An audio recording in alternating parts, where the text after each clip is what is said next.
नमस्कार महाराष्ट्र. आताच्या क्षणाची सगळ्यात मोठी ब्रेकिंग अपडेट.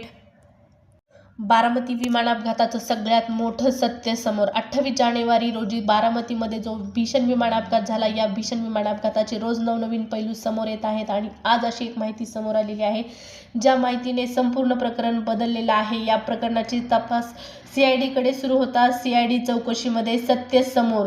अजितदादांच्या विमान अपघाताचं सगळ्यात मोठं सत्य बाहेर आलेलं आहे. DGCAच्या रिपोर्टनुसार सुरुवातीला या विमान अपघातामध्ये 6 जणांचा मृत्यू झाला असं सांगण्यात आलेलं होतं, परंतु काही वेळामध्येच ही बातमी बदलण्यात आली आणि एकूण 5 जणांचा मृत्यू अजितदादांसह झाला आहे अशी बातमी देण्यात आली. या बातमीमुळे संपूर्ण महाराष्ट्रामध्ये खळबळ माजली आणि आत्ता या प्रकरणाचं असं एक सत्य समोर आलेलं आहे.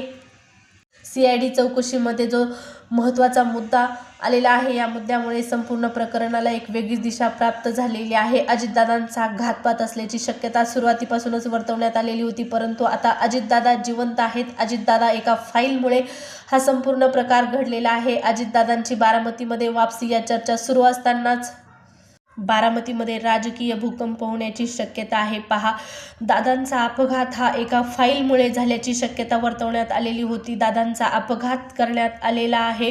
दादांचा विमान अपघात हा घातपात आहे अशी शक्यता वर्तवण्यात सुरुवातीपासूनच आलेली होती, परंतु आता प्रकरणाची बाजू समोर आलेली आहे, जी बाजू आजपर्यंत लोकांना माहीत नव्हती. दादांच्या विमान अपघाताचं सत्य समोर. दादांच्या विमान अपघाताचं गूढ जनतेच्या समोर उलगडण्यास सुरुवात झालेली आहे.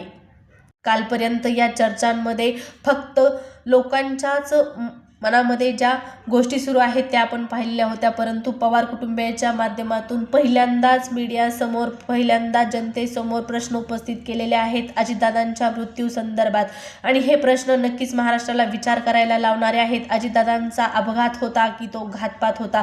रोहित पवार यांनी स्पष्टीकरण देताना मुद्दे मांडलेले आहेत आणि त्या मुद्द्यांवरून स्पष्ट होत आहे की अजितदादांचा हा अपघात नव्हता तर तो घातपातच होता.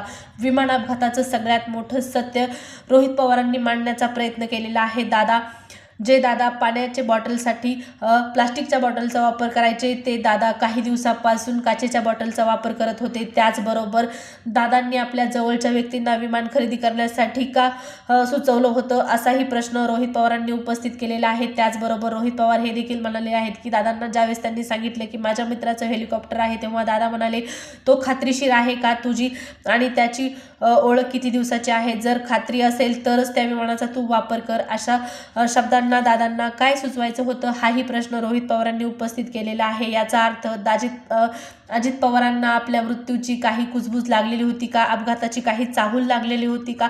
हाही प्रश्न आता महाराष्ट्रापुढे उपस्थित झालेला आहे. अजितदादांच्या विमान अपघाताचे रोज नवनवीन पैलू समोर येत आहेत. त्याचबरोबर रोज नवनवीन या गोष्टी उलगडत आहेत.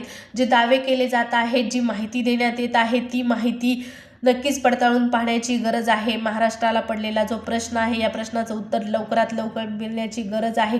व्हिडिओच्या माध्यमातून अफवा पसरवणं किंवा कोणाच्या भावना दुखवण्याचा उद्देश नाही, फक्त जी माहिती आहे ती तुमच्यापर्यंत पोहोचवण्याचं काम आपण व्हिडिओच्या माध्यमातून केलेलं आहे. त्याचबरोबर अजितदादांच्या विमान अपघातासंदर्भात सध्या काय चर्चा सुरू आहेत, काय परिस्थिती महाराष्ट्रामध्ये निर्माण झालेली आहे दादांच्या जाण्यामुळे, ती मांडण्याचा मी प्रयत्न केलेला आहे. व्हिडिओ जर आवडली असेल तर नक्कीच व्हिडिओला लाईक करून चॅनलला सबस्क्राईब करून ठेवा.